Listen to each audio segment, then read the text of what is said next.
កាកបាទក្រហមកម្ពុជាសហការជាមួយសាកលវិទ្យាល័យភូមិន្ទភ្នំពេញរៀបចំពិធីវគ្គបណ្ដុះបណ្ដាលស្ដីពីប្រព័ន្ធគ្រប់គ្រងទិន្នន័យយុវជននិងអ្នកស្ម័គ្រចិត្តជូនដល់ទីប្រឹក្សាយុវជននិងយុវជនកាកបាទក្រហមកម្ពុជាមកពីគ្រឹះស្ថានឧត្តមសិក្សាទាំង25រាជធានីភ្នំពេញក្រោមអធិបតីភាពឯកឧត្តមយូឡាណាអគ្គលេខាធិការរងទី2កាកបាទក្រហមកម្ពុជា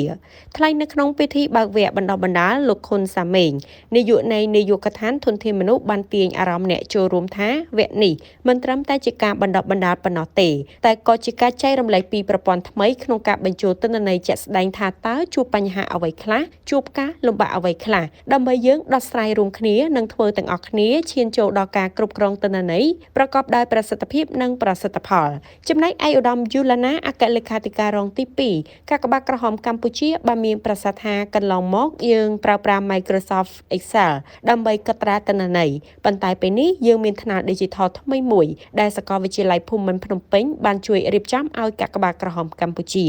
នេះជាការបោះជំហានមួយទៀតចូលទៅក្នុងការគ្រប់គ្រងព័ត៌មានយុវជននិងអ្នកស្ម័គ្រចិត្តកាកបាទក្រហមកម្ពុជាជាលក្ខណៈ Digital ដែលមានប្រសិទ្ធភាពហើយត្រឹមត្រូវតាមសម័យកាលនៃ Digital